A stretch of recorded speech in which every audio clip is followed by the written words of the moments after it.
welcome to Discover Indie Film. I'm Jeff Howard, and I have Chloe Schieldhause with me. Hey, Chloe. Hello. How is everything? Oh, good. Excellent. All right, so Chloe is on this podcast because your film Pool House was at Filmmakers in Los Angeles in June of 2025, this year. And I'm, of course, the festival runner of Filmmakers in Los Angeles. And Pool House is one of my favorite movies, hands down. Thank you. Heck yeah. And I will just say, it won the Filmmakers Award for Outstanding Originality in a Comedy, which is, are you used to praise? No, but I'm saying, thank you for saying. Thank you. Yeah, Thank no, you because you almost look like, why do you have to talk about my awards? And I'm like, cause I love that our festival has an award, a category for awards called originality, because, all the time, it's just something that normally doesn't get acknowledged. This is true. Like people are like, oh, that was really original, but the real serious film deserves the awards or whatever. Oh yeah, you're right. Yeah. So I appreciate it. So you got that originality award, which is rad. Yes, thank you. And we did the world premiere, I believe. We did, yeah. That's so fun. Yes. That's fun for me. It was fun, but it's also so scary. Sitting with people that don't know you and watching it, because I'd had like a friends thing with people, so it was, I don't know. I know. No, talk about being exposed. Yeah, because I think I get used to showing my stuff to friends and family, people who know me, and they're like, "Oh, I understand your language already a little bit." Yeah, they're like-minded. Yeah, or like they're just like used to it. They're like, "I'm used to you doing that. Seems like something you would do." So it's expected. Well, in Pool House, I assume you're still doing the festival run of sorts, and it's not online or anything for people to watch yet? Not yet. I'm working on, honestly, making original music for it so I can put it online. Yeah. So that is the current endeavor. I know we had our fun email exchange before the festival. Yeah, that was... Because some friend put the fear in you. Yes. A friend told you to go to... A stranger? A stranger, and I don't know where they came from, but they said you should not have all this music in it for the festivals, but you sent the email and said, someone just told me I'm going to jail. Yeah, I'm going to go to jail. And I was like, which is, I've been there before. To worry about it's it. Fine. It's the difference between exhibition and distribution. Yeah, that's what I figured. Yeah. Like, come on. I don't know. But there was a fear. But also, I think that was a self-consciousness that happened during the screening where I'm like, oh, people are probably like, why is all this? How did she afford this music? I didn't. So, but someone did ask about that. I'm so sure that at the fine. festival level, most people are aware that it's either unapproved music, or sometimes those big bands will give you a festival license. Oh, but sure. That's kind of useless anyway, because it means you can exhibit it, but you can't put it online and you can't make a penny off. You know what I mean? Like it's so limiting to have the festival. That was a big thing back in the 90s. I remember you could get a big song to give you the festival license, but you still ended up nowhere if you wanted to do anything with the film. So right, you still have to create if you want to put it out like your own. Yeah, but I always understood it with your film too. I mean, particularly with Once in a Lifetime. Yeah, I mean, you have. I know. You are honoring the David Byrne suit. Yeah, exactly. From Stop Making Sense. So. But you can easily have give original it that music. Feeling. I also, it's hard because I don't know. I love movies that are just like soundtrack heavy. I mean, not all the time, but most of the time I do. Like that's sort of the main inspiration for me. Just like and things that you just were go pretty 80s heavy, right? You went 80s heavy. With Pool House. I was in the spirit of, because it feels a little haunting. I wanted sort of like that new wave. Like kind of like the perspective of the future in the 80s is always a little haunting sounding, and I like that feeling, which I feel like comes across from things like that Joy Division opening. I like that scariness it gives, and it checks out too with your character. There's a key character in the film, who we do believe is from an earlier time. Right. So it's almost the music of that character's time. Her personal right. It'd be collection. Her faves. Yeah, exactly. Which I wanted. And I was like, I know it's like 19. She's from 93, but I still really liked. I mean, the early 80s, early 90s, is essentially still kind of leaking from the 80s. You know. That is actually. I don't want to get too distracted on a tangent, but you were so right. When you listen to me, everyone, it's not like the 80s. Early 90s sounds like the 80s, right? Yeah, because you're still... 1981 and 2 still almost sound like the 70s, like, you know, the whole Ramones Blondie thing was still sticking around. Yeah. Like, it's not like we threw away our CDs. No, it literally, like, it's just funny. Yeah. It's just funny. Yeah. I mean, when I was a kid in the early 90s, the soundtrack was the 60s. So to me, the 60s... Because the 60s took over the 90s. Nostalgia-wise. Interesting. That because I've always heard it's about 20 to 30 years. When I was a kid in the 80s, I was a big 60s guy. See, that makes sense. Yeah. My sister was big into being a hippie from about 1993 to 95. Well, that's a brief hippie period. She had a little bit of... Just 2 years. Extended beyond that, but that was when it peaked in 95. That's funny because I was a cheesy kid too in high school. I would like go to the thrift stores and get like a paisley button-down shirt from like the 70s or like I wanted to look like I went to Woodstock. Oh yeah, that makes sense. In 1984. That's how I felt. Okay, when I was in high school from 02 to 06, it was very like I wanted to look like 80s. Yeah. I borrowed my mom's old 80s clothes and got the leg warmers and the jelly sandals. And you're right. It is like that thing of like I guess you want to experience high school the way you saw it as a child. Yeah, maybe. That's an interesting one. Or there's just, well, it's just boring to be like everybody else, right? I think it's also like I don't know, innately we want to, not everyone, but maybe you and I innately don't want to be in the present, but like I'm embracing the present. But I think I decided like I was going through my closet. I was getting rid of stuff. And I just decided I really only want to dress like it's the 90s. You know, it's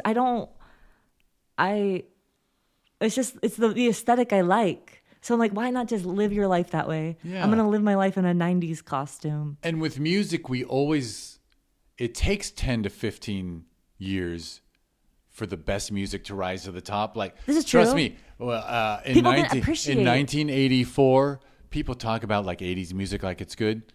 It was terrible. That's so interesting. What was on the radio was terrible. 1 out of 50 songs, but the good stuff lasted. And that's why you can go back and go, right? Like in the 60s. Oh, like it was too alternative for the radio? No, I just mean good stuff? It's just... It was legit. Well, in my opinion, like so you named Joy Division and you named Talking Heads. Uh-huh. If you were fans of those bands in the 80s, you were a freak. You were an outlier. You were an underground music fan. Oh, okay. It wasn't mainstream, right? Yeah, because everyone was listening to Madonna and you know just who I love. Well, yeah. What's the horrible pop I hated, man? But I mean, yeah, no, I do know what you mean. Like, I don't know. I like all of it though. I see some of it. You know. Yeah. Well, let me put it this way. I was just always into underground shit, and I always thought the popular shit was weak. I understand. I feel that way. I felt that way in high school too. Yeah. And I could go back to the 60s and 70s and find like the really good stuff. But that was in hindsight. It's not like I got into Herman's Hermits and others. You love Herman's Hermits? When I was a kid. Yeah, Henry VIII. Nice. Yeah, I loved that song. See, that's a deep and cut. There's a kind of hush. Are you allowed to sing songs on this, or does that cost lots of money? No, I like that song. There's a kind of hush all over the world tonight. You know, Herman's Hermit. That Hermit. I actually don't. When I name them, I name them out of pure ignorance. Like to me, they're like they're cheesy. Yeah, they're so good. But I understand. I need to find a different pop band to make fun of. But you know, there was a lot of. Well, I like the corny 60s stuff, and my dad, because he was there at the time, when I play the songs I like that are 60s, he's like, oh, this was no one like this. This was trash. It's funny that you like this. This was, no one held this in high regard at the time. It was a joke. Yeah, exactly. And then over time, so that's my way of saying that when our college freshman who used to live under this roof, yes, plays 80s, like I'm hear 80s coming from her room, and I'm like, man, how did this happen? Yeah. Like, she's supposed to think we're not cool, and she's playing what her mom listened to in high school. Yeah. But anyway, we're talking about music. I can tell you love music. I do. And from your film, I can tell you love music. Yeah. But so you're getting ready to release it, so people listening to this can't watch Full House yet. They can't. Unless they send you a nice note on Instagram or something and ask for a link. Oh yeah, maybe, why not? One by one. One by one. Let's see if I let's highly call to recommend action. Yeah.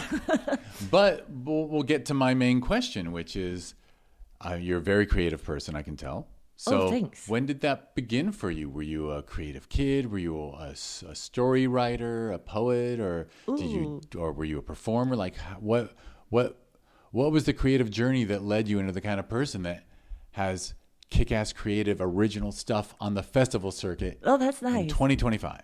I guess as a kid I liked story-based games, like playing pretend, playing with Barbies, playing with my plastic collection, because I had a bunch of plastic toys from like McDonald's, Burger King, and that was my favorite thing to play with, like little worlds where just like that.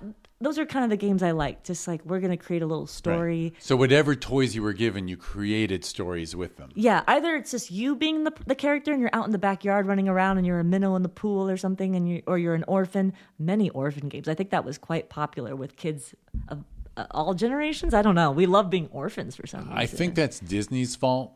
Oh, because that's all. Yeah. When I was playing with my stepdaughter when she was 5, she would always pretend that she was an orphan in the woods. She'd go, oh, and then you're going to come along and you're going to find me, and you'll adopt me. And then I'd leave the room and she'd lay down on the floor, and then I'd walk in the room and she'd act like, oh, where am I? Where are my parents? I don't know where I am. Oh, will you help me? And she'd always, it's always an orphan story. It's always an orphan being found. You're reminding me. So when my sister and I played pretend games, my sister, I think she's very smart, and she came up with a rule for playing pretend. Because you know how you play pretend with kids, and like you said, I don't want to cause any drama, but children, they do like to direct within the scene. And they're like, okay, now I want you to say this. My sister would have a rule. No one's directing each other. We are our own characters, and we're responsible for our own decisions. And you cannot tell each other what to do. Wow, that's very advanced. Yeah, so that's how... I have to ask birth order. She's older. Older sister. So she instigated the older this rule. siblings always controlling, aren't they? Yeah, but we needed that. I loved that rule. I was like, ooh, that changes the game. Because I don't know. It's like whenever I'm in a scene with someone now, if I'm in a scene study class and we have rehearsals, and I sometimes am with people that want to be direct, like kind of directing within it, and I'm like, whoa, no, it doesn't feel right unless there's an outside director. That feels fine. But I think that's instilled from Molly having this. I liked that rule. It's a great rule. And it's like, we don't do it in real life. So yeah, you're right. If we're really living in this world, and then that felt like a true immersion of like, this is the experience. We are really children drowning in a giant's toilet, like, or whatever. Yeah, exactly. You can't pull yourself out of the moment and start saying, wait a minute, you should have said that a different way or something. And it's very like, she was very almost like on that improv wavelength of, you have to just agree to what I say. You have to, she came up with yes and on her own. With yes and as a 7-year-old. Anyway, very advanced. Playing with a 5-year-old and making sure the stories went well. Yeah, so I think that was a very influential thing. So as a kid, I liked that. I think we put on a lot of little sketches for family events with my cousins. We'd break off into groups and then present them, or we would present ads. We'd go off and we'd have our little ad agencies and present our advertisements. So I think we all just like, Or you'd split off into groups at birthday parties and come up with choreographed dance routines and then present them all to each other. So I think that was just part of the upbringing of the people I was around. We all just liked doing that. Yeah, so a lot of storytelling and a lot of performance. Yeah, and then we would put on some plays because I had American Girl doll, and American Girl, the company, also you could buy plays, so you could put them on with your friends. So, historical plays, and then we came up with our own plays. I thought were really fantastic. I remember my sister and my cousin. They must have been about 9 and 10, but they were playing these old women, and they were just like, they were looking at the newspaper, just like remarking about the stock market. And I just thought it was so funny. So I think it was just something we always did for fun. And then as I got older, I liked doing characters, and just for not even thinking of it as like, this is a something you're going to do when you're older, but just because it's a fun activity. And then I guess I didn't fully follow that instinct for career because it didn't seem like a career choice. It just seemed like something I wanted to do for But like, were there kicks. school plays and things when you were young? No, because... You stayed away from that? No, we didn't have... So I went to a school that didn't have a theater program. Oh, actually, I neglected to ask where you grew up. Yeah. Oh, I'm sorry I didn't tell you. I'm bleeding from the ankle. But anyway, I'll be fine. I'm not going to get it anyway. We can pause, by the way, if you want. Fine. We got Band-Aids if you need it. Oh, no. I won't get it on anything. Oh, I'm not worried about that. Okay. So I grew up in Tahoe. Well, I grew up in Visalia. Mm-hmm. And then when I was 8, we moved to Tahoe. And then my freshman year of high school, there was a drama department of sorts. But it ended the following years. So it was never like an opportunity. But I was in band. So I played music, and I loved music. And I would go to jazz camp in the summer. And multiple instruments or I played clarinet and alto saxophone. Nice. But those are jazzy instruments. Yeah. And then before that, I played cello and violin and piano, but I gave up. I went from violin to cello, and then I wanted to be in band in middle school, and they didn't have strings. So that's how I became a clarinet player. So despite not having the theater thing, that was just never an option. So I think that's also part of why it was like, I don't know, it just was never an option. But also very musical, because those are very different instruments, are they not? I mean, to go from strings to and then woodwinds. I went from bass to treble. It was a whole journey.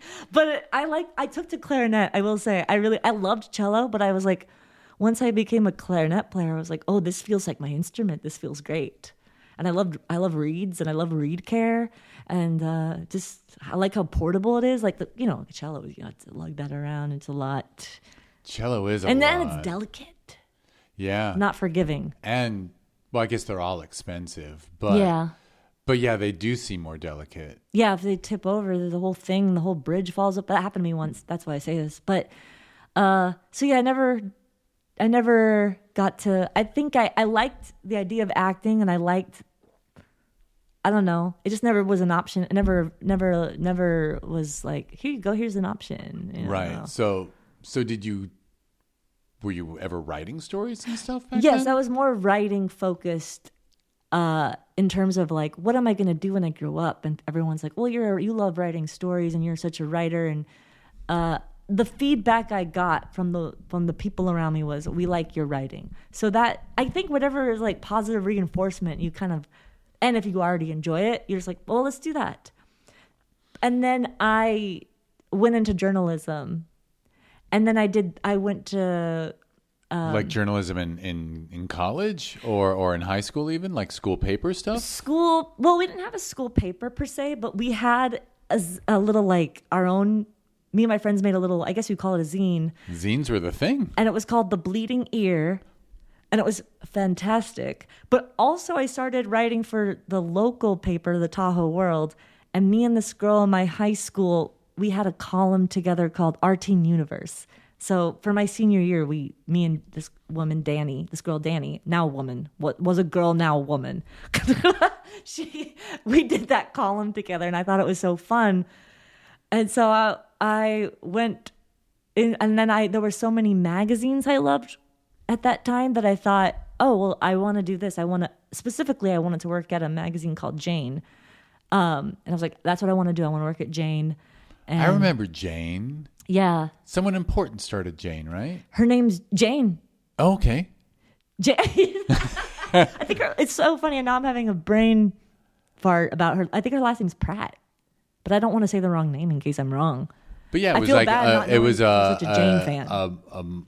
A sort of a new generation feminist magazine. Yeah. Yeah. It was like in a good way. To me, feminist, by the way, is a positive term. I don't know. Same. And I felt like it was kind of like sassy for like the next iteration of sassy, almost like a little bit older version of sassy. Right, because Sassy was a teen mag. Yeah, and Jane felt more like young adults. Teen mags are really for young people who are younger than a teenager. Yeah, right? they're right. They're for aspiring teens. Yeah. And then once you're 17, you're not reading 17. No, exactly. You read it when you're 12, and you're like, ooh. Yeah, this is what I'll do when I'm 17. Yeah. Can't wait to be 17. And when you're actually 17, 18, you need something like Jane. You need Vogue. Yeah, and you Vogue need and Elle. Yeah. You need GQ. So I wanted to work at Jane, but then so I went to college. I went to University of San Francisco, and journalism was my minor. Media studies major, the greatest major I think that you can choose. And my what's it called? Freshman year, Jane folded. So I was like, oh, it's not even an option anymore. So sad. But I also went to college at a time where magazines were sort of dying, even though it was like. I still cared about them and liked them. So I interned at many a magazine during that time, and I liked the experience a lot. So I was like, I don't care. I'm going to work in this dying Yeah, why not? field. I mean, you're interning. Yeah. And that's cool. And there were local Bay Area magazines. Some of them. I traveled for some. So like summer internship. I did summer. I did a summer in London so I could intern. Yeah, that's a wow. I just mouthed wow, but it's not a video podcast, so I might as well say wow. Which was okay. So this is what happened. I'm talking now. I feel like I'm talking too much. I'm saying you're supposed to. You're supposed to. So I'll tell you the story. I'll tell you the full story, because I was so into Jane. I forgot to mention that in high school I also was very into the idea of being a fashion designer. And I told my parents, I'm like, I want to do styling. I want to do something in fashion. And they're like, they thought that was like unpredictable industry, I guess. And not like, they wanted me to go to a liberal arts college and not necessarily an art school. So they kind of steered me into the writing direction. But I was like, well, if I'm going to write, I can still be interested in fashion and design and styling and write about that. And that suits like sort of writing for a fashion publication. So my first summer in college, I went to the London College of Fashion for summer school. And I loved it because I got to be creative in the way I always, like, I got to experience a little bit of what art school would feel like, because I didn't get to do that even though I really wanted to. And I was like, this is so fun. And like, just like working with your hands and being visually creative. Because that's the part of writing that is missing for me, which I love writing, but I also love creating visual worlds. And that fulfilled that. And then that summer I was walking around and this woman from Vogue stopped me because she was doing like a street style column. And she asked to take my picture for it. And then she gave me her card. And then around a few months later, I emailed her saying, to take interns. You stopped me in the street last summer. I'm interested in interning for y'all. Didn't say y'all, probably, but you know. And she said, of course. So I went next summer and that's actually an ice maker. Oh, Sorry, good. My apologies. That weird grinding sound that totally distracted you. Well, now that you got distracted, I just have to add, you don't sound impressed with yourself about the fact that you had the courage to go to London. Oh, I guess at that age, I guess that's, you know what I mean? You were just doing what you cared about. Yeah. But me, listening to you, I'm like, holy shit, you were brave. Really? You were a brave kid. Oh, that's nice to say. I mean, trust me, most kids don't want to leave home. Oh, you know what I mean? Like you were adventurous and curious, and you got out there. And, yeah, I like. And look at the wonderful rewards. You get stopped by a Vogue writer on the street. Yeah, it was. And that summer was so. I mean, it's just fun to be again around like that. I don't know. London is so interesting and different, and like, I don't know, I had a great time. And so I interned the following summer at Vogue, but then also another magazine called Dazed and Confused. They have since dropped the and Confused. They just go by Dazed now. But that place was so fun, and everyone was so nice, and it was like, I don't know, it felt like kind of like an offbeat place. And that was London-based Vogue? Because Vogue British has offices Vogue, yeah. everywhere. So British Vogue. What? Yeah, it was British Vogue. Amusingly, British Vogue sounds a lot fancier to me than just Vogue. It does. I know. So I later tried to get an internship at American Vogue. They said no to me. So I interned, because this is when I moved to New York. So I interned at a magazine called Nylon. So a little bit like, kind of like, still fun, cute, younger, you know. But I made a lot of friends there. I had a good time. That was one of my favorite places at Nylon. intern. And then in San Francisco Bay Guardian, which was a really fun internship. That was like, I don't know, everyone was so sweet. And the Guardian, that's newspaper, yeah? Yeah. Yeah. So you were very focused on print media. I was focused on print media in the age of, in 2008. But 2008. Still, I think there was still hope, but not really. I don't know. It's hard to remember. I mean, that's that. 17 years ago.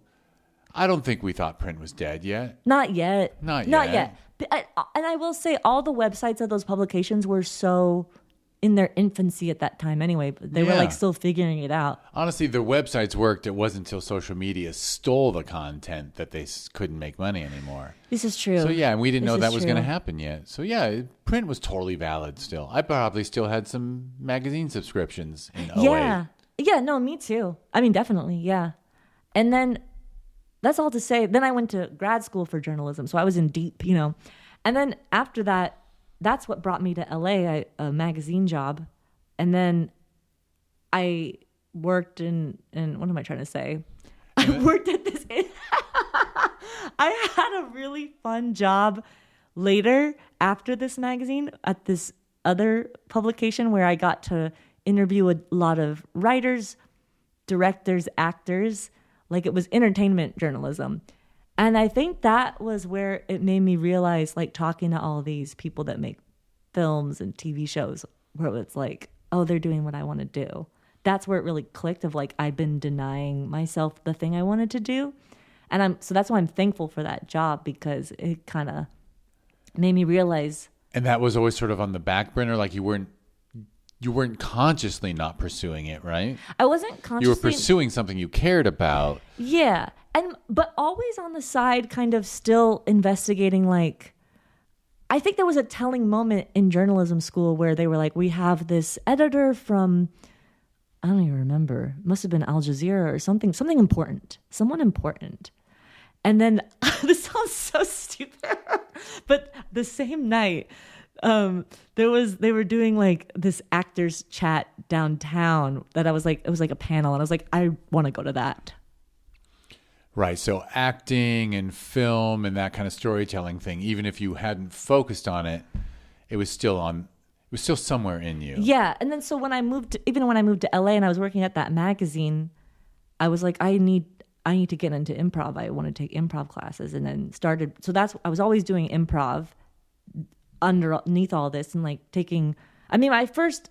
Oh, so you were always doing it? Or since I moved to LA in 2013. Oh, right. When I was still working at a magazine, but I was like, I need to do this other pursuit, because I felt this need to perform and be on stage. And even before I moved, even before improv or taking an acting class, like stepping into my first acting class, I took a voiceover acting class in the Bay Area. So I think that in the back of my head too, it was like baby steps towards the thing I wanted to do, like putting the toe in the water. I'm like, let me take a voiceover class. Let's start there. Like, you know.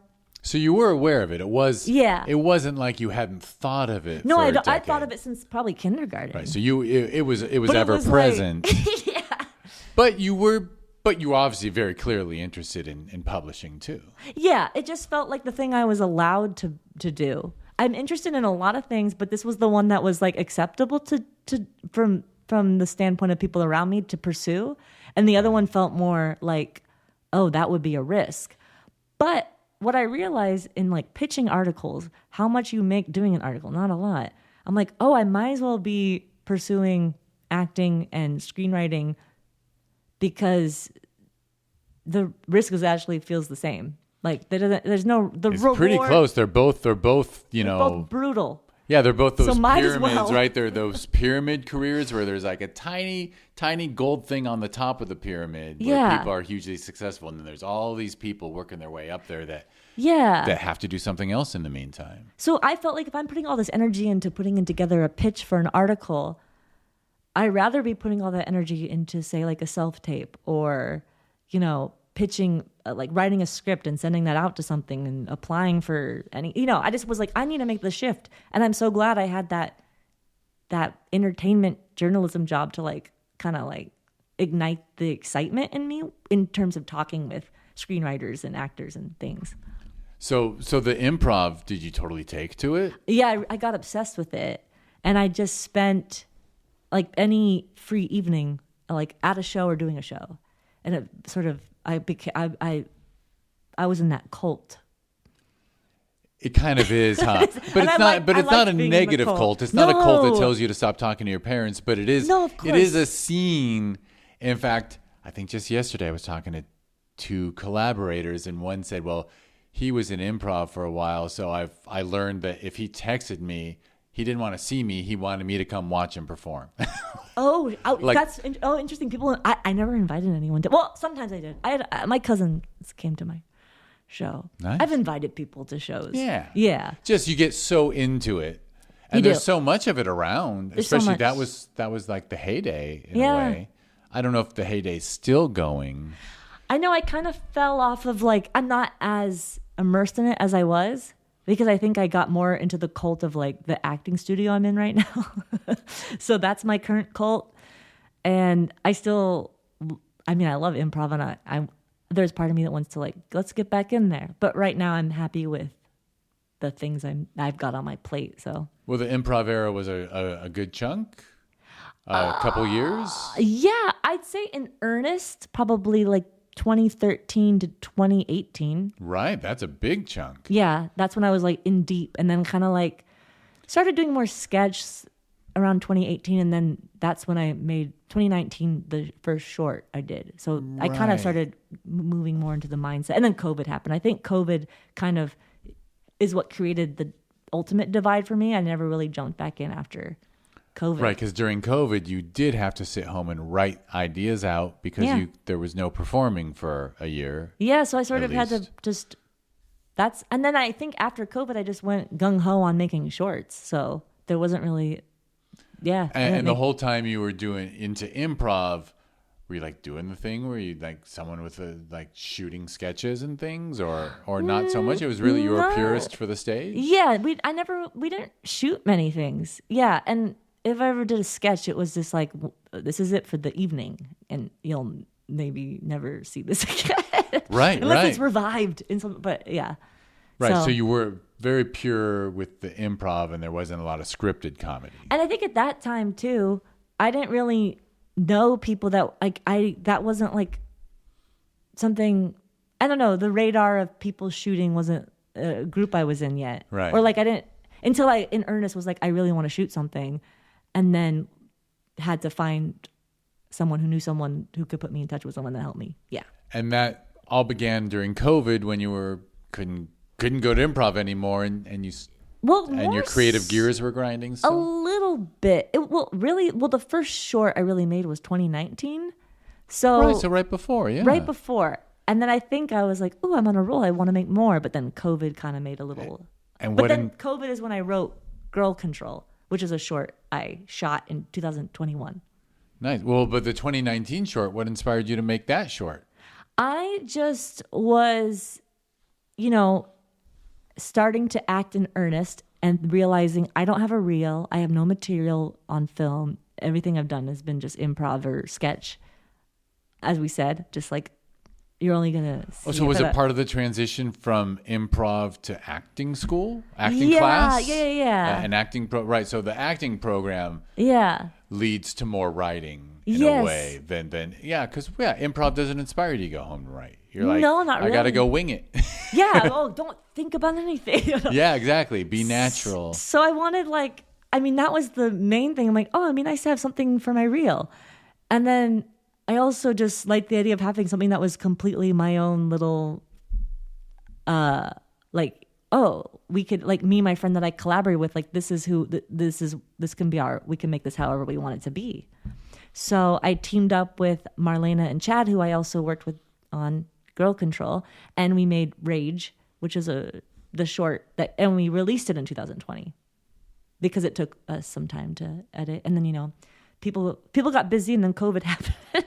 But summer of COVID, we had a rooftop Rage screening, and yeah. And then doing Rage was just, I enjoyed it so much. So I was like, oh, I like doing this. So Rage was the second short? The first short. The first short was called Rage. Yeah, it was called Rage. And then came Girl Control. And, you know, I also had, and to me, it made me realize, because like we were talking about, like, I like writing, but I also love visuals. And I'm like, oh, it suddenly clicked. I'm like, oh, films bridge that gap and you can do the styling and you can do the set design how you like, and all those things that I've been like also excited about. It can all be into this one container. A boring screenplay is a screenplay that's not visual, right? A screenplay that doesn't make you imagine a film on a screen, like visualize it. Yeah. That's terrible screenwriting. Yeah. It's got to be visual. Yeah. It's a visual medium. So that's just realizing, there's an outlet where you can do all your interests is very exciting. Yeah, it is. It is. Absolutely. And then the music thing. Right. And then you got to pull your love of music. I think also my heart just wants to make a music video. But here I am. I love music videos. Me too. I really do. That's another 80s thing, because they were really good back then. They were really good. Huge Incredible. Creativity. Yeah. I just watched and like, I feel like I'm still discovering music videos I've never seen before, which I'm like, oh, I'm on this hunt to see a music video. But I just watched Sugar Cube's, Bjork's band, birthday music video where they're in this lagoon having like a tea party. I'm like, it's stunning. And gosh, I don't know. I want to make something that feels this cool. Absolutely. Yeah. And well, you amusingly brought up one of the, not a bane of my existence, but we have a music video category. Mm-hmm. And I love when we get a creative cinematic music video submitted to the film festivals. Yeah. But half the time people submit like a boring performance one where it's like, they put their iPhone on a tripod and performed on a stage and there's no edits and I'm like, oh, I get it. That's your music video for YouTube, but you really think a film festival is going to show that one? Right. Yeah. Yeah. I say no. I say no too. And I say, like, have you seen what's out there? Like, come on. No.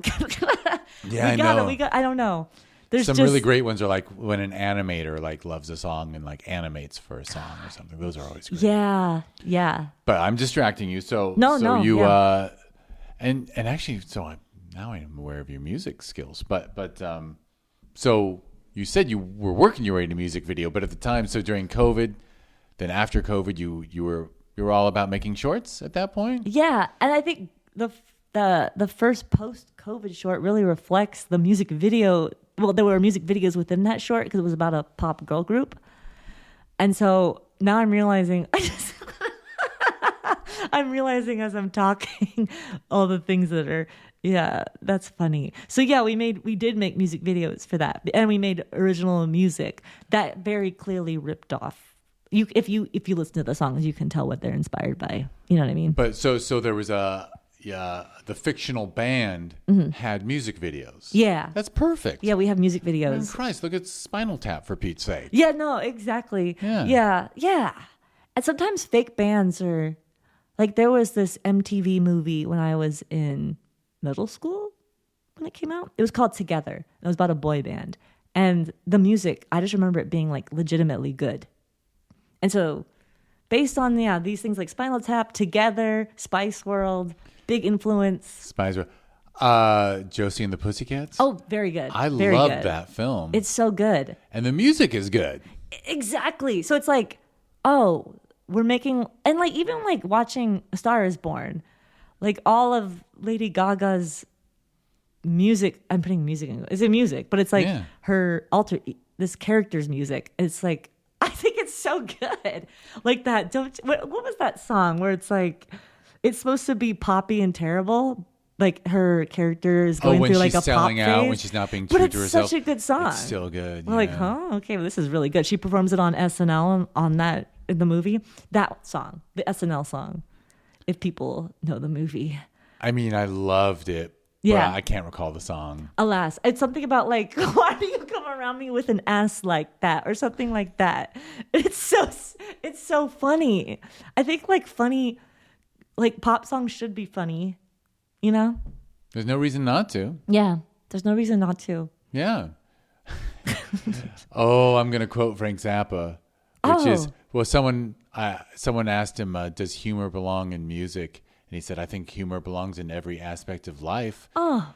And then he added, unless the Republicans want to take it away. Oh, yeah. That's Frank. That. I'm quoting Frank. I'm not getting political. Oh, sure. Of course. Yes. But I mean, yeah, cool guy. Him. Yeah. Well, So wait, you're in your story, in your life story now, we're at the point where the imaginary band in the film Girl Power, said? Girl Control. Girl Control. I do like that title. Thanks. In fact, I am a title snob. Really? Yeah. I like a straightforward title. That's just like, this is it. Yeah. It's just the thing. But it can't be, but I'm against a title that I've seen 50 times before. Oh. Like original title. I'm like, you put some thought, like Girl Control. I can't name another film with that title. Oh, that's good. Yeah, I really liked the word control because it's so present in music. Like you think of all the time, like all of the famous uses of control, you know? I would name them, but if I start, I'm going to just only think of one now. Even though at the time of naming it, I'm like, oh, control. I was obsessed with the fact that just the motif of that in music. Yeah. You know? Yeah. All right. So that was a music-based film, which is combining everything you've always been interested in. Yeah. I guess so. Yeah. Right. And finally, Wait, did you play an instrument? You were obviously on screen. I mean, you're in the band, yeah? So my boyfriend makes music, and him and his friends helped me with a lot of that music. And so we wrote the songs. I wrote the songs, and me and Marlena wrote some of the songs together, and she's a musician as well. So, but instrument-wise, I didn't really get on an instrument. The only instance... But were you a member of the on-screen band? Oh, yes. And I sing on it. We sing. I'm not even really a good singer, but we sang. We did it. I did it despite it. I would say Marlena's a fantastic singer. I'm an okay. We get away with it. It's fine. So yeah.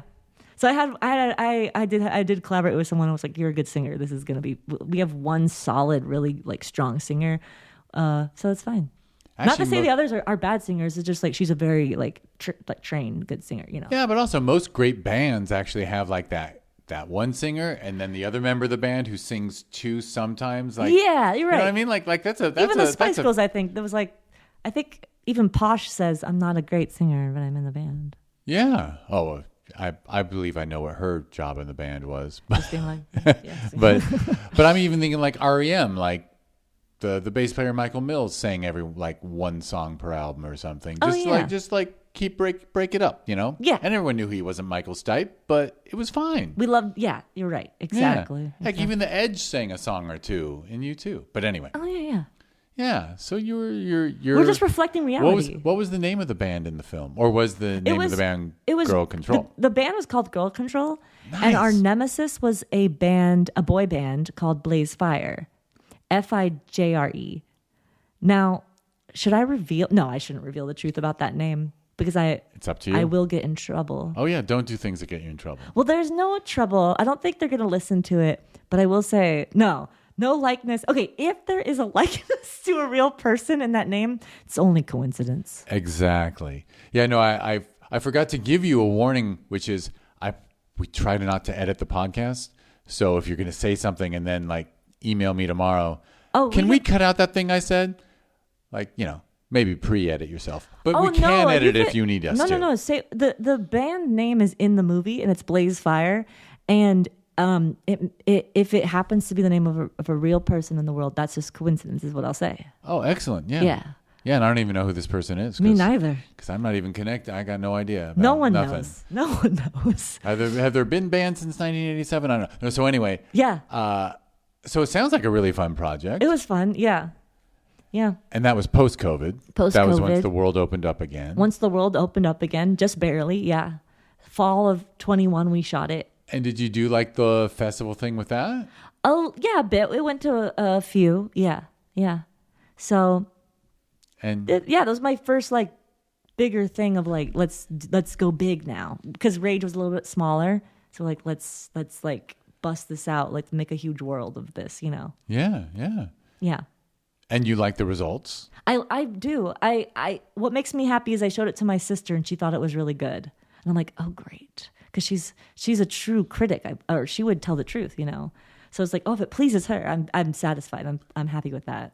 That's good. That's good. You have a sister who you trust to be honest. I trust her taste as well.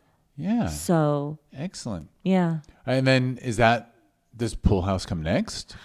Well, or between then and Pool House, so my friend Marlena, we did Rage together. We did Girl Control together, and then we did a third one, Mountain Boys, where we are two 12-year-olds growing up in Tahoe who cut class for the day. It's sort of like this Ferris Bueller in Tahoe vibe. And then we play a couple other characters throughout. So you did the multi-character thing. Yeah, we did. I always love that. I like it too. I'm about to do it this next weekend for a play, and I'm very excited to do it again, because it's like, I love that. You know, it's like the Eddie Murphy, Adam Sandler like thing. I love it. I just have to name Mike Myers. Peter Sellers, right? Like, go back to like. Oh yeah, going the further people back. I'm sorry, people, I'm so you know modern. what I mean? No, there's nothing wrong with being with being a person of your time. I just like, but it's a cool tradition. Yeah.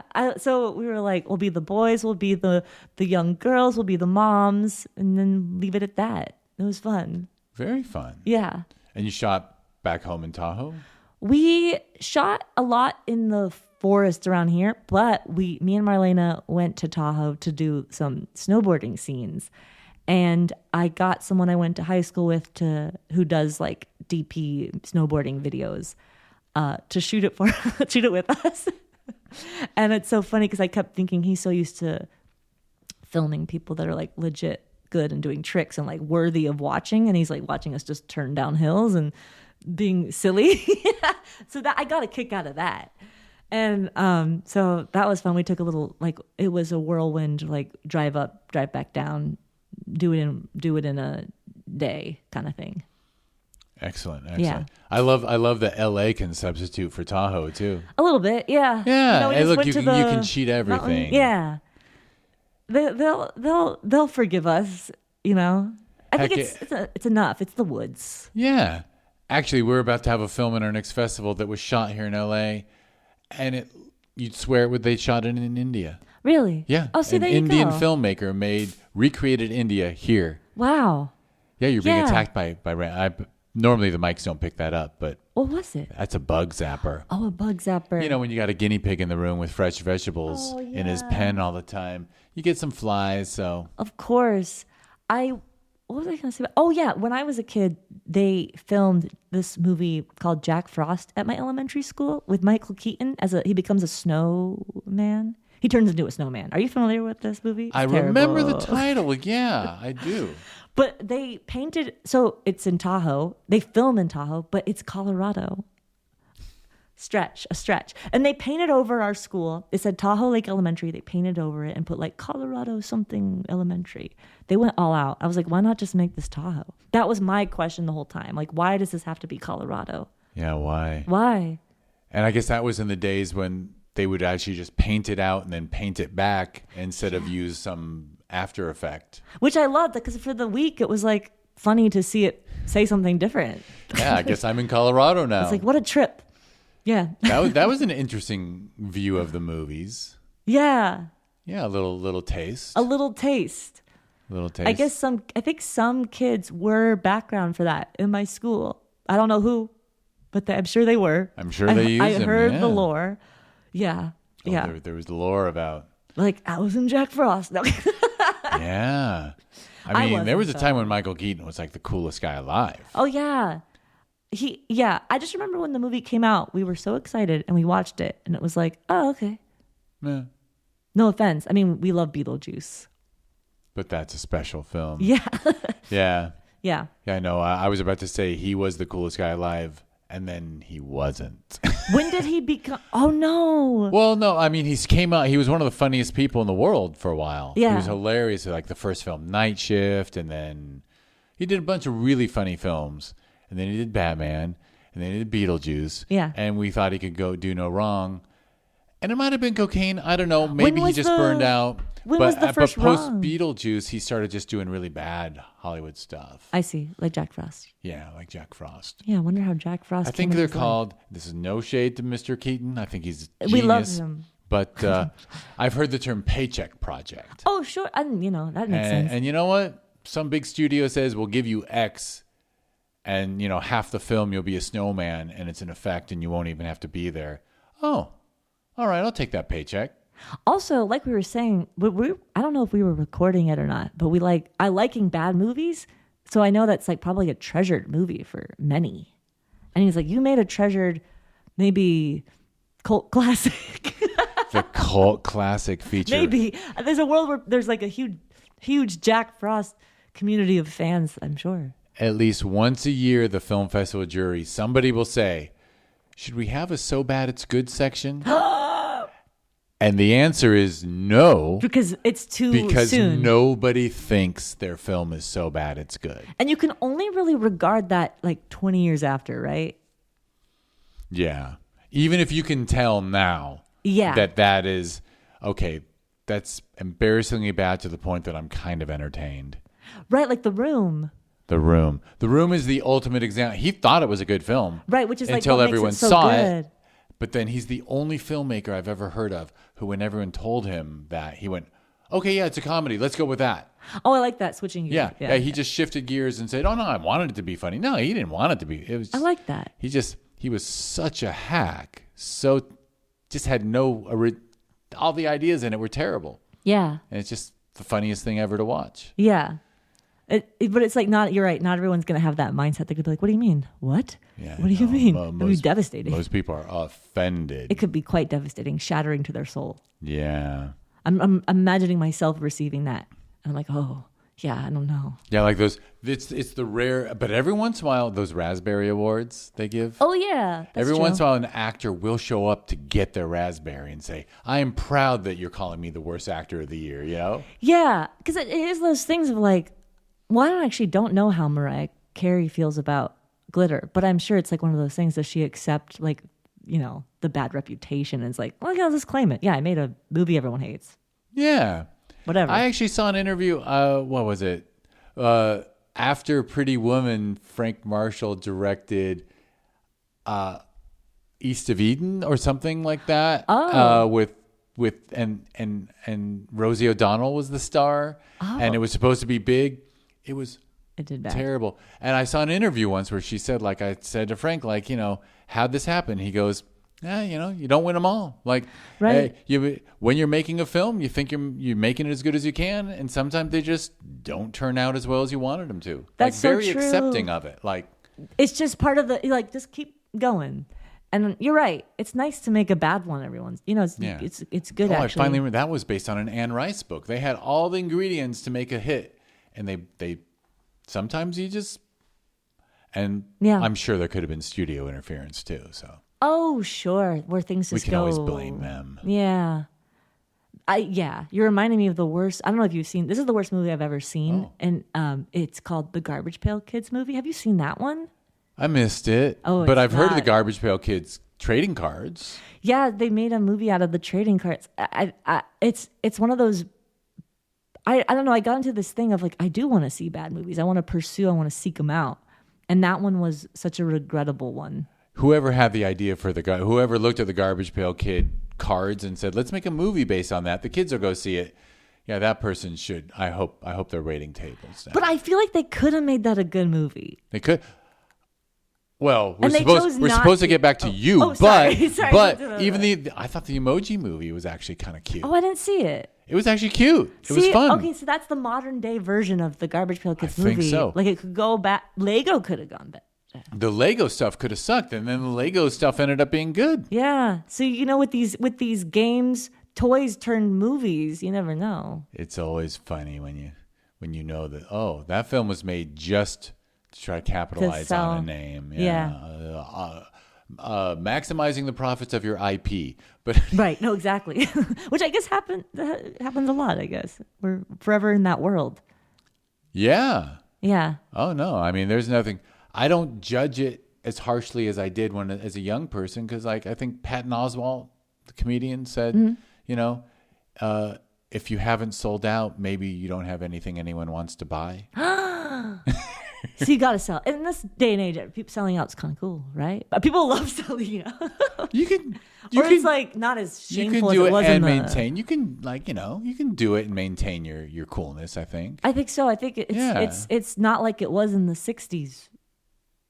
I wasn't around, but I assumed that 67. Well, yeah, there was a time where you couldn't even do deal. TV. Yeah. It was a huge deal selling out. You can't sell out, man. That's right. But now, since the 80s. By the way, it was people like, John Lennon telling people not who I worship, but like respectful then. Telling people no, I'm saying like he told people don't sell out, and it's like, well, dude, you actually are a jillionaire now. Like maybe other people have the right to sell out. You know what? You're so right. It's like he doesn't. I don't want to say anything libelous about John Lennon, but you're right. It's all the perspective where you're at in life and where you're coming from. Like, well, I want to do this. Yeah. Yeah. Yeah. Exactly. Yeah. I embrace it. If you ever decide to sell out, you've got my support. Thank you. Thank you. All right. So you after Girl Control. Yeah. What comes next? Then Mountain Boys. And then Bum Ba Da Ba, How We Met, Pool House. 2-word titles, 3 in a row. Girl Control, Mountain Boys, Pool House. Yeah. I like it. I'm a pattern recognizer. It's like having a first name and a last name. I don't know. Yeah, I like that. I like the papa. You're right. It is it. Well, because you're a musical person. Ooh, thanks for knowing. Okay, yeah. I like the beat. And you already got you put a meter to the titles. Yeah, Papa. And I really liked how Pool House felt like the rhythm of my last name, not to be like it's about me, but it does. I was like, ooh, it's like another type of house. I didn't even pick up on that. No one will, but now it's for me. Now we'll think of it forever. Now everyone. Well, for me, I was like, I kind of like that for my own. Just it's like it can roll off like a anyway. You know what I'm saying. And by the way, this whole post-COVID series of shorts, you're doing the acting thing, and then you're just writing screenplays, and then every once in a while you write one that it strikes you as like, I want to make this one. Yeah, pretty much. If it's like this is the one. Like this is because some you're like, okay, that was an it almost felt like an exercise. Like, oh, I'm not going to make that. Yeah, you look at it on the page, you're like, well, this ain't worth my hard-earned money. No, exactly. Yeah. And then some you're like, I can see this, and now I have to see it. Yeah, and it explains why Pool House is so visual. Yeah, and I don't know, that one was very much like, listen, I loved Are You Afraid of the Dark as a child. I don't know if you've seen that show. It was like little horror movies for children. It came on late at night. It's on Snick, on Nickelodeon.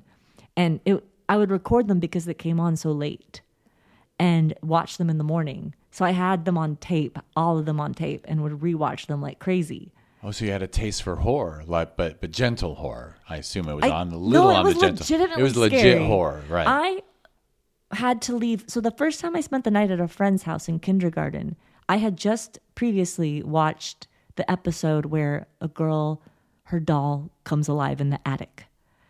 And then I went to my friend's house to sleep over, and she had a dollhouse in her room, and I could not sleep in there because of what I had just seen on Are You Afraid of the Dark. It was legitimately a very terrifying show. But I think, yeah, I like kind of, mine's like a whimsical horror. But I like that. I like things that are scary. I don't know if I could fully make something scary myself, but yeah. Pool House isn't scary, but there's certainly, but besides it being comedy, there's dark comedy in it. That's for sure. Oh, sure. Yeah. And that's always a nice marriage. Yeah, and I like that. Yeah. So you wrote that one out and decided, I got him. This one deserves to be on screen.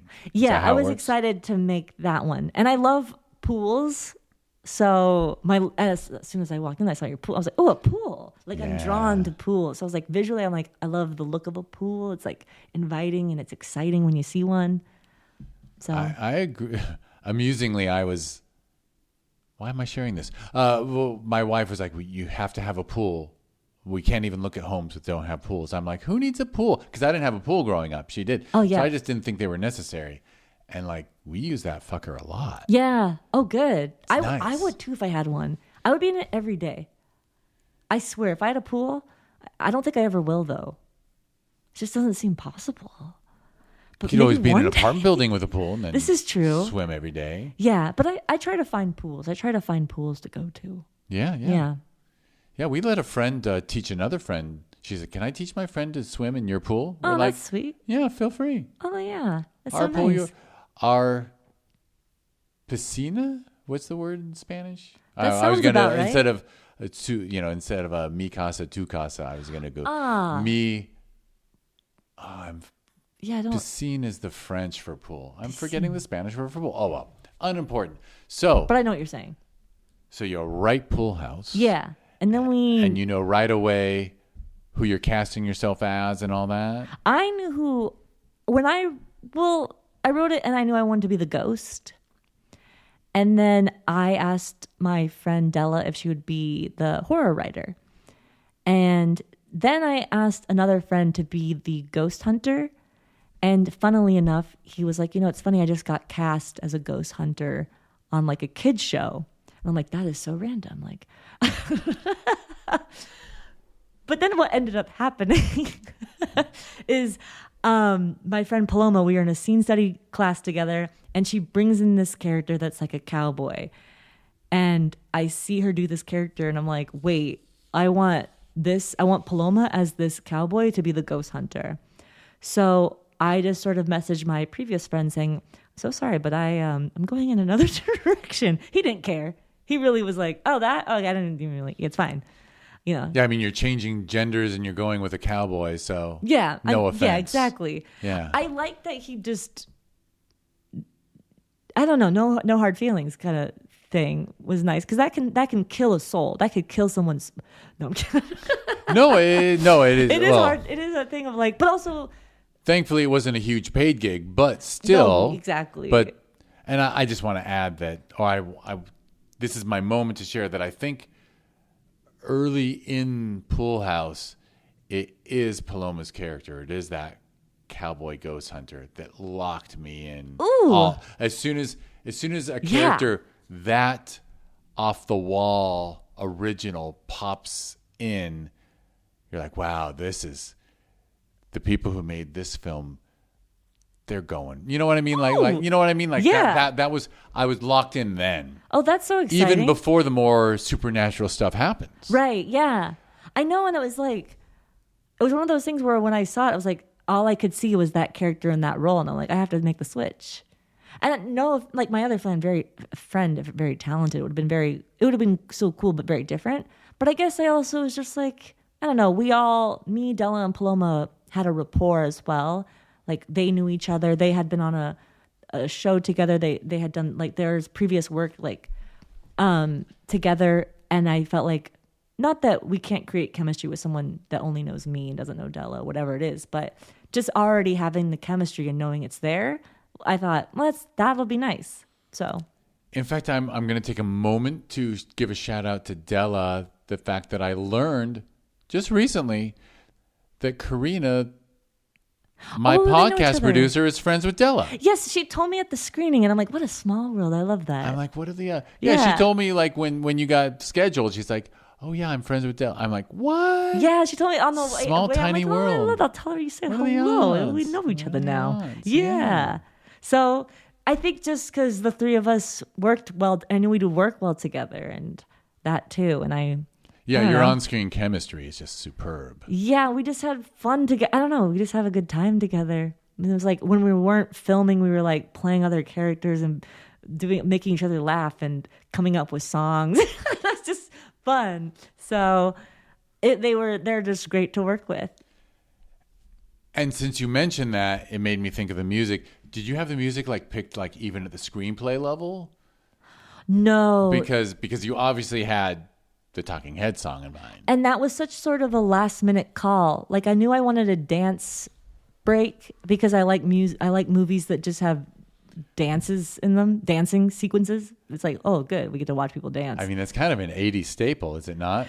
Like Breakfast Club and Ferris Bueller. Like there's just these dance scenes. The parade scene in Ferris is necessary. It's like you just feel release. You're like, oh, what a relief. I feel great. I feel like this is a party. And then that scene in Footloose when he's teaching him to dance. You know what I mean? Let's hear it for the boys. That's like the best part of the movie. So I love these little like, let's have a little break and watch people dance and have a little montage. Fuck yes. Feels good. And especially when it's like, it's advancing the story. It's like, it's advancing the story. Fun. It's fun and it's cinematic. And it's cinematic. Right? Like a dance break. Yeah. Makes it like a real movie in a way, right? Yeah. I feel like, I want more. I just love, like in the Brady Bunch movies, always a dance break where they're dancing ridiculously in a mall and people are like, what's wrong with these people? I love that. So I knew that, but I didn't know.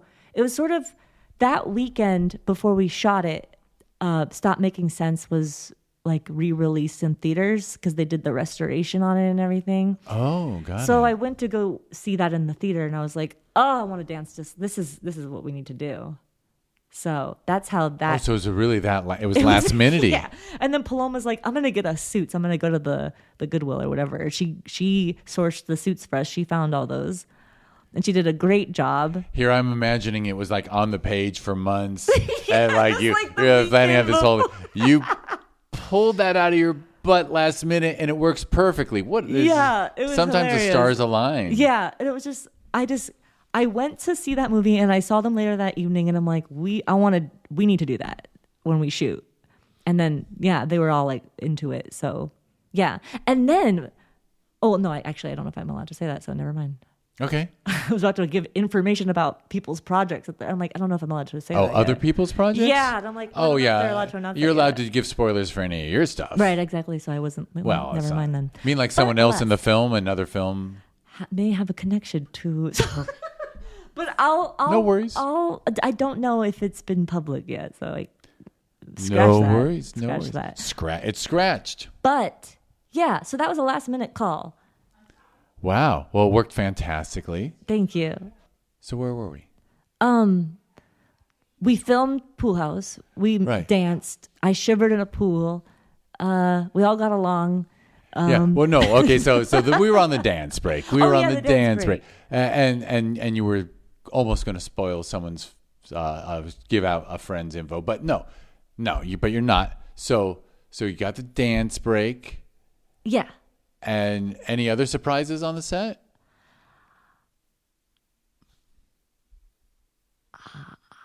I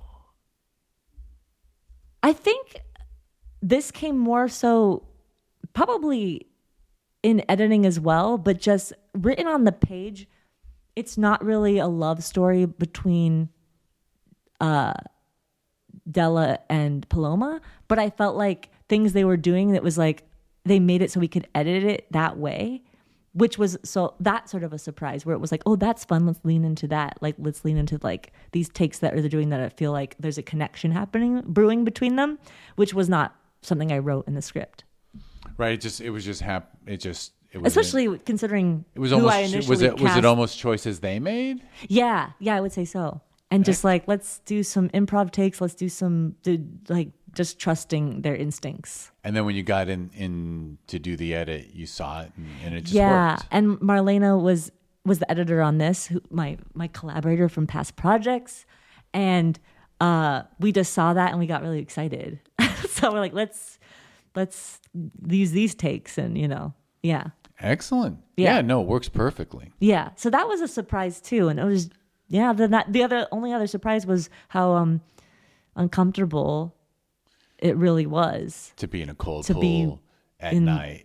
And they said it was heated, but it wasn't very heated. Yeah. And wearing clothes in a pool. Oh, God. Sucks. It was. And then, yeah. I felt bad. I'm like, I mean, I had the brunt of it, which was good because I was like, I don't want to make anyone suffer as much as this. But there was a scene at the end with them and they're sort of like partially wet, but also sitting outside. And I'm like, oh, I know that was not the most comfortable. Yeah. So the sun was at least out, right? You were in the pool at night. Yeah. Yeah, it must have been cold. It was terrible. Yeah. Yeah. Dang. Never again. I don't think I'd write something like that for myself again. Yeah, you'll leave out great physical discomfort. Yeah, and then there was a scene where I had to fall on my head a bunch. So it's like I can't do it. And the next day I'm like, why am I sore? I think you fell a bunch over and over. That's why. I'm like, oh, that's right. That's why I'm sore. You beat up on your character. Yeah, she gets hurt a lot. She gets tossed around. Although she does get fed well. She does get fed well. Your film makes me so hungry for spaghetti. It's funny because Robbie, our DP, says, he's like, in every short you make, it's like, there's always some sort of feast or food. And I'm like, the characters need to eat. We must not forget mealtime. I'm with you. And I like seeing meals on screen too. Yeah. I don't know. I think because my mind gets preoccupied with like my eating schedule a lot and making sure I have food on me and all this stuff. So I feel like the characters I write are going to be as food focused as I am, you know? I'm not one of those people, and I've traveled with those people that forget to eat. And I find it so crazy. I can never live that. I can never live in that mindset. I am one of those people as well. When I finish a meal, I start planning the next. Yeah. I'm like, okay, well, in about 3 to 4 hours, I think I'm going to want especially when you're traveling, I'm planning. Oh, yeah, you're planning. And then, I don't know, my family, we're kind of like that. Like if when we travel, it's like we're stopping all the time to snack. You know, we're noshing around the whole city. That's like the point of traveling is to eat all these things. Yeah, and to try new things. Yeah, exactly. So it's just funny to be with someone that's like, oh, yeah, we haven't eaten. I'm like, yeah, I know, I'm dying. Let's go. What are we doing? Yeah. And actually that makes... Yeah, actually, doesn't your character say something like, "Oh, I haven't eaten for X decades. Like, I want some food." Yeah, that's what I would think about. Like, I need to eat something. Let's focus up. You know, like let's see. That's clearly one of the things that makes Pool House so fun is that you were having fun with it. We were having fun. Yeah, we were having fun. We were cackling. I don't know. And the OC part, there's a part where we play the OC board game, and I feel like that was also. Like last minute decision. I didn't know what game. I didn't write. I was gonna say, did you have it around? How'd that happen? I only have 2 games in my house, and that was I have 3 games. I'm sorry, I have 3 games in my house, and that was one of them. And it seemed like the good choice of the 3. And I loved that show. So there was all this little like improv about like Adam Brody, like all this stuff, which I loved. So. Yeah. Yeah, who's now a big shot, right? Yeah. Yeah. After we he shot just had that big old success now. It was so funny the timing because the following fall it was like that the Rabbi show came out and I'm like, oh wow, we have this whole thing about how much we love Adam Brody in our it's like a premonition. It was of the return, you know, the return of Brody. Yeah, and the OC, that was a 2000 show, right? Yeah, it was, which was very important to me. Like never missed an episode. Oh yeah, yeah, excellent. Yeah. You were... I was in high school. When you were high school. Yeah. Yeah, of course in high school. It was a kick-ass high school. There was the high school show from when I was in high school. I don't want to insult your favorite show, but I always...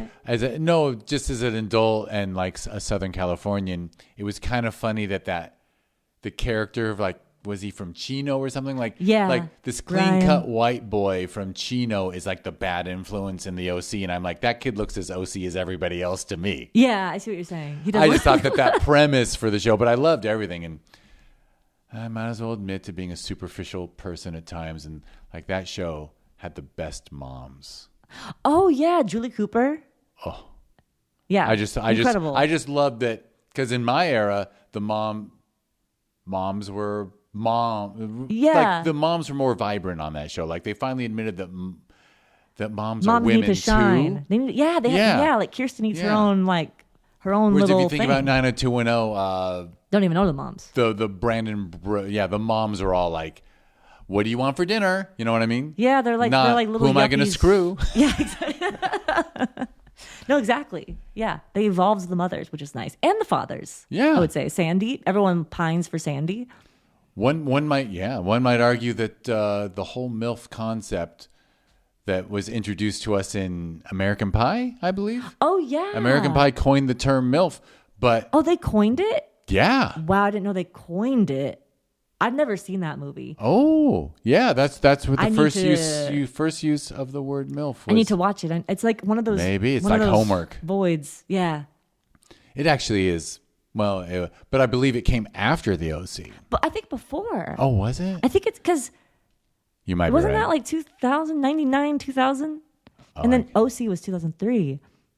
They might have just ripped off. Well, they just carried on the wave, as it were. The MILF. And then, I guess that was around the same time as this is all colliding together. It was Jennifer Coolidge, by the way. It was Jennifer Coolidge. Well, I was thinking too, this is when Demi Moore was dating Ashton Kutcher as well. This was like that era of like age gap love, but finally the woman's older. Finally, the graduate. It happened once or twice or three times. Yeah, and then it's like it's still a 99-to-1 ratio. Yeah.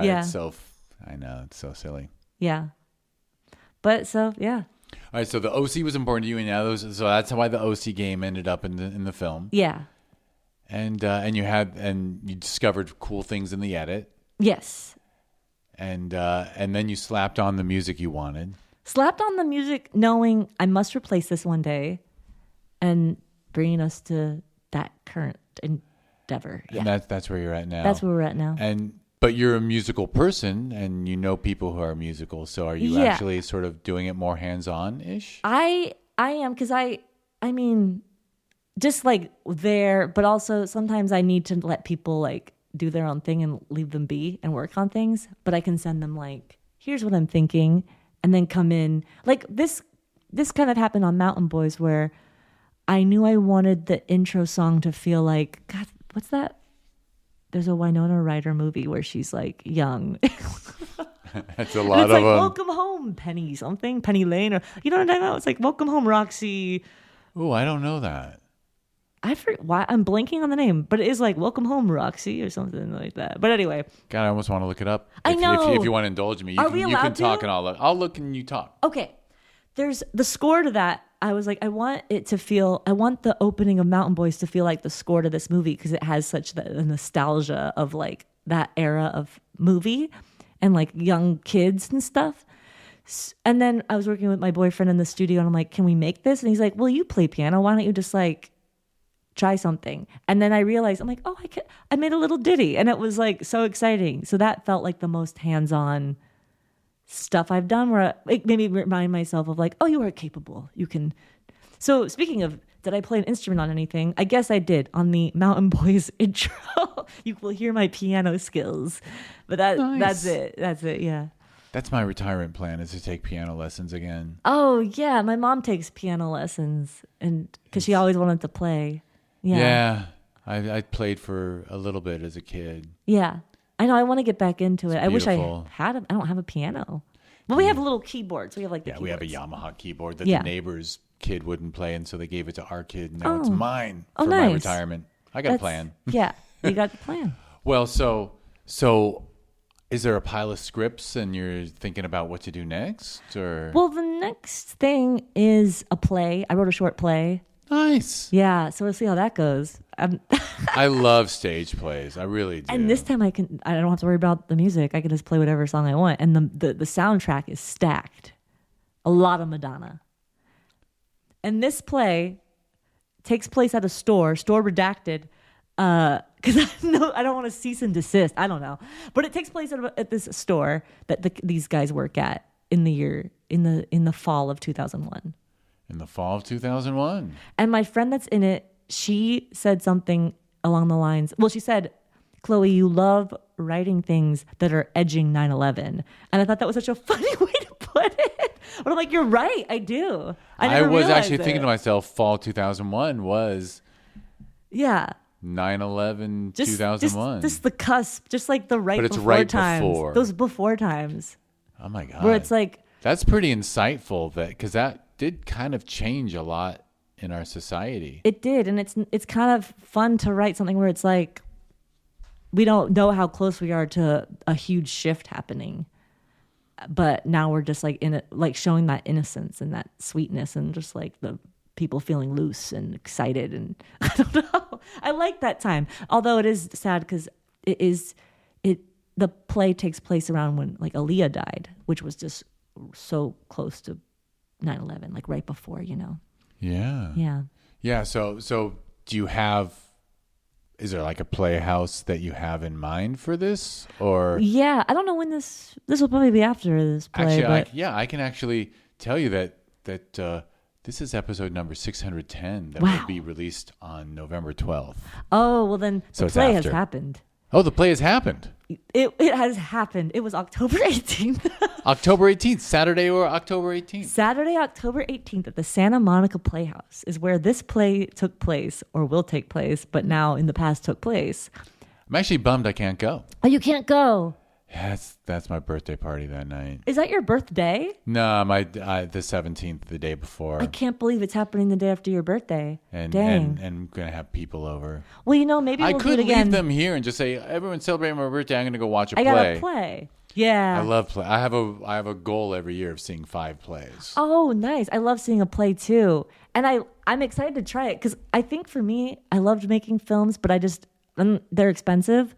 So hence the pivot to plays right now where I'm like, also I just love the idea of like returning to when I did improv and sketch, that immediate feedback and ability to like switch if you need to based on what people are feeling. So, and I think it's great for filmmakers to keep their feet in both pools because the immediacy of the audience is important and it does keep you in touch with what voices coming through your hand out of your mind are, it's better feedback than just, table reads and shit like that. Yeah. So I'm excited because I haven't done this sort of thing in a while. I did a couple runs of like a one-woman show last summer and last winter that I was developing, which I still want to work on, but I sort of tabled it for now. And that I think ignited the thing again of like, ooh, live performance is exciting.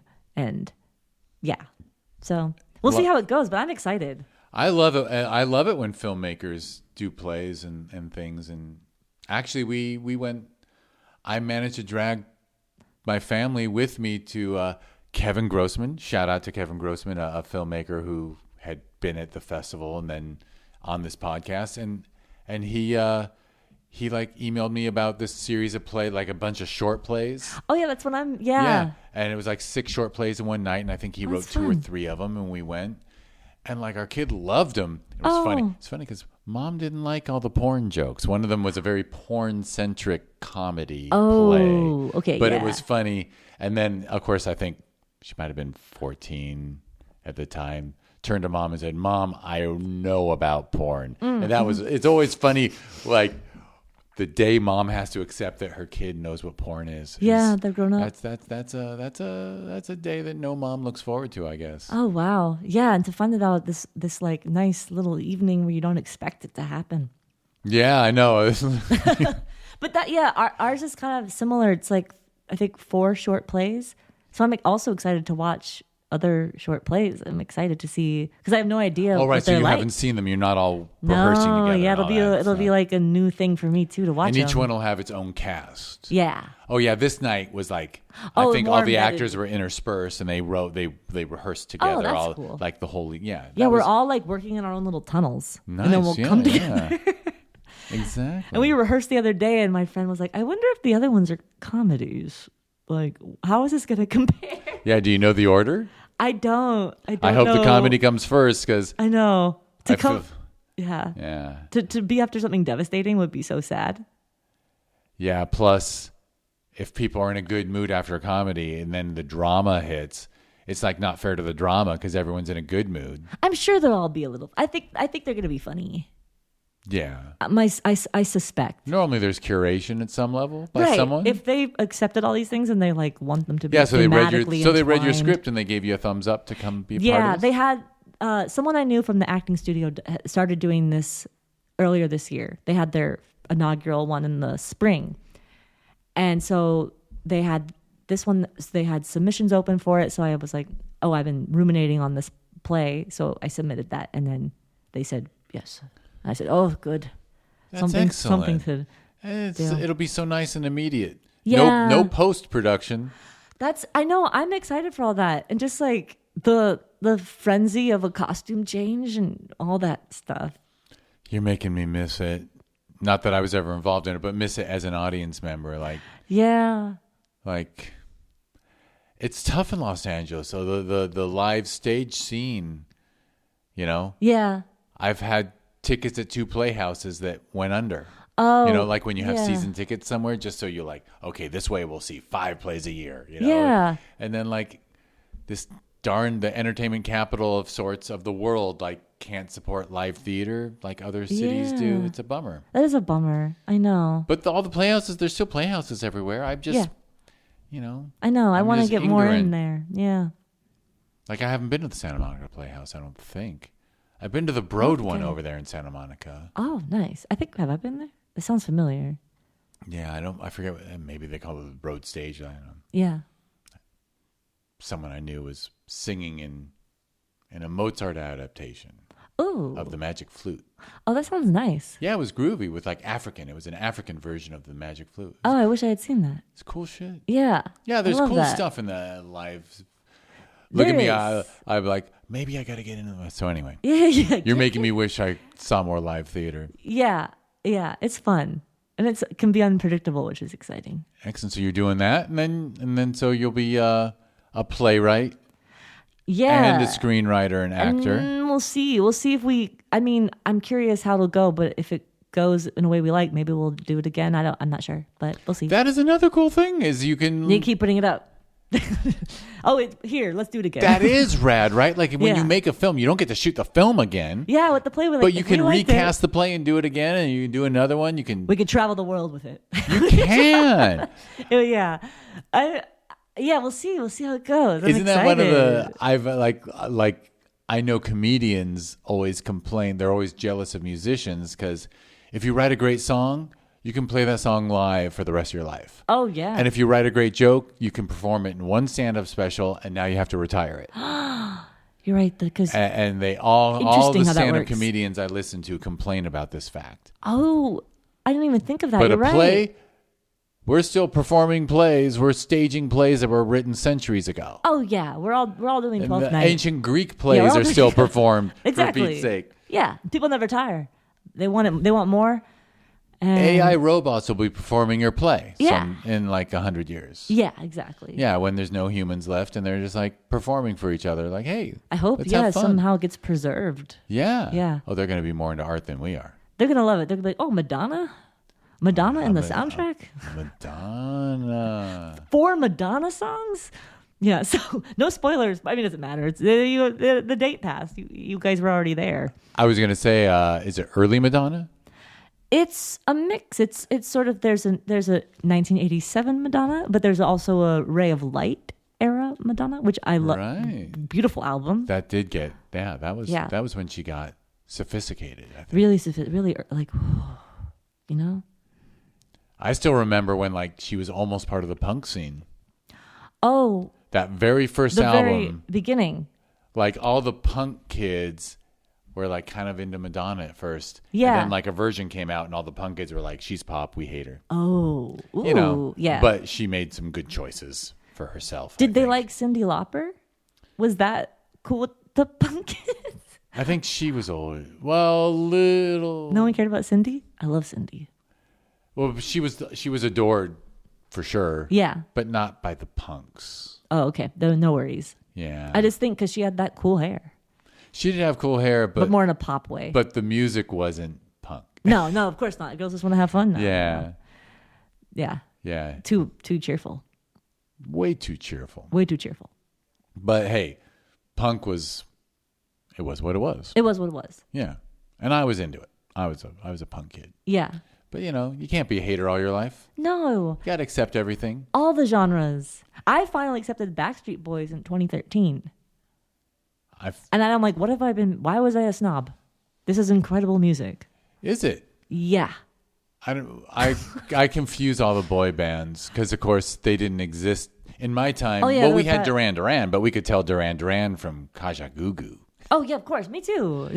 but I have no idea what the difference between NSYNC and who you just named? Backstreet Boys. And what was the other one? 98 Degrees. 90 Degrees. And what was many. I mean, those are the... There's another one, I think. I don't know. That's as far as my knowledge But goes. they're all like... But to me, they were interchangeable because I mean, they're quite similar. I was probably already 30 by the time they got big. And, you can't be into boy bands. I mean, I'm like that with One Direction. I don't know. That was past my time, and I don't know what they sound like. I don't know about them because it's like a different generation. Exactly. It's like people that are 10 years younger than me know it, but I'm like, that wasn't part of my world. It wasn't on my radar. They have that one. Well, I know them from The Kid. They had that song, like "You Don't Know You're Beautiful. That's What Makes You Beautiful," or that something. That sounds like a beautiful message. That was like their hit. Well, there's a hit. I'm sure they had more than one. I should listen to them. But then I have to confess, like we played Harry Styles while we did puzzles during COVID, and I realized he's great. See, his solo albums, at least. I need to get back in there in terms of like opening my eyes to the world of things that I don't know about. The great thing is the kid will never ever listen to this podcast, so I can talk about it all I want. Oh, nice. And like, I think the only reason we were really listening to Harry Styles is that at the time she thought he was the most beautiful boy on earth. Oh, so yeah. And I was like, this music's good. And they want to be serenaded by that beauty. Yeah. Yes. Yeah, I didn't care how pretty he was. Right. You're just like, this is I just listened to the music. I'll listen to him then. I know the Watermelon song. I think that's all. Watermelon Sugar. Yeah. High. Yeah, I guess that's dirty. I'm told it's dirty. Wow. That's the only song I can recall of his. I feel ignorant. I'm so sorry that I don't know about Harry like that. But no, you don't need to.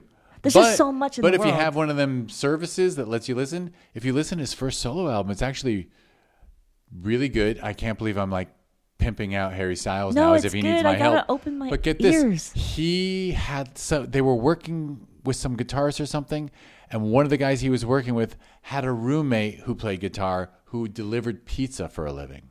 Oh. And they pulled him into the studio, and the guy could shred, and now he's a millionaire musician. He got to stop delivering pizzas because he co-wrote half the songs on the Harry Styles album or something. Oh, that's amazing. Isn't that fun? Congrats to him. You deliver pizza, your roommate delivers pizza, can play, bring him in.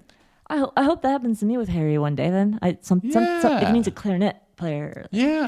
He might need someone who can shred on the clarinet. Yeah. I'm sure that'll happen. You can do your best Benny Goodman. I think so. Definitely. I mean, there was a time when clarinet was the instrument, right? I feel like it. Yeah. I mean, you don't see it around as much, I guess, for like bands, but maybe Dave Matthews Band. Didn't they? I mean, sax kind of pushed it out, right? Like, a little bit, yeah. A little bit.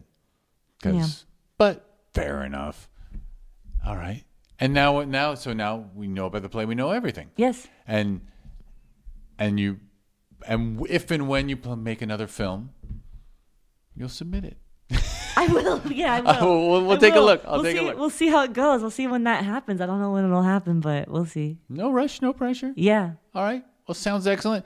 Are you a social media person? Do you have a website? Yeah. So I'm on Instagram at Chloe, and I have a website, Schildhause.com. Oh, how cool is that? Yeah. And is Chloe? We'll make a clickable link in the show notes. But is it CHLOEISH? Oh, it's CHLOISH. Right. Very cool. That's that. And I am jealous. Obviously, needless to say, I could not get JeffHoward.com. There's no. I mean, obviously, I got two first names. My name is super. Oh, so it's very cool that you got Schieldhause. Yeah, I took it from the whole family. But you can give them give them emails if they want. You can give your sister an email. Yeah, I just knew that they probably weren't going to want to have a website, so it's fine. It's all fine. Make it simple. No, bill them, charge them. Charge them. Oh yeah, if they want some. Yeah, okay. Why not? Why not? They're just family. Sell the domain to some other Schildhause. You don't have to be close to them. the Schildhause family of somewhere in Bremen or whatever. Okay, so yeah. I will wrap us up.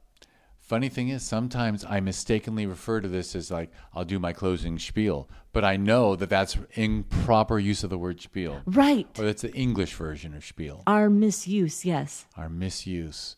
That was before we started recording, right? We talked about German. Spiel plots, yeah. And my adoration of German culture. Yeah.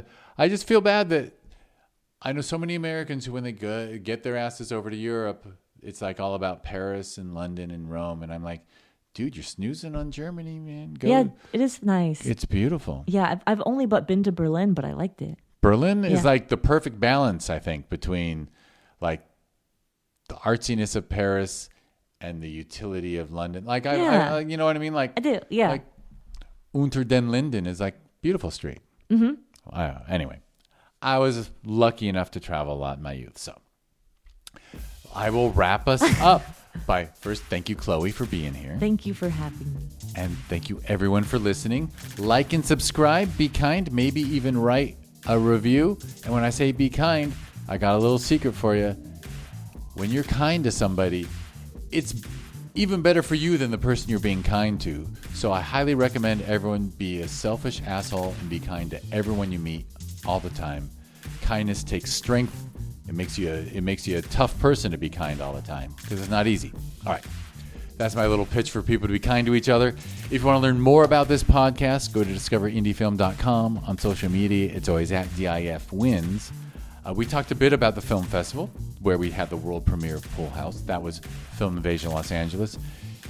Well, so I said the website for the podcast is discoverindiefilm.com. If you go to discoverindiefilm.org, that is the nonprofit that runs 2 film festivals in the LA area. They are both ranked in the top 100 best reviewed out of 14,000 worldwide. So they don't suck. They're good festivals. And you can they're Sherman Oaks Film Festival and Film Invasion Los Angeles. They're both linked from discoverindiefilm.org. So just go there. And they are actually getting, I call them sister festivals, Film Invasion LA and Sherman Oaks Film Festival. I call them sisters, and they're getting a cousin next year, Film Invasion Lima, Peru, in January of 2026. I was just very lucky. We were very lucky that alumni of our festival from Peru came up for Sherman Oaks last year. It was like, I wish I had a community like this down in Lima. And I'm like, well, I have an idea how you can meet a bunch of other filmmakers in Lima. Now we're going to have a festival down in Lima in January. Oh, exciting. When it's cold here and it's summer there, south of the equator. So there we go. That's my wrap up. Thank you again, Chloe. Thank you. And thank you, everyone, for listening.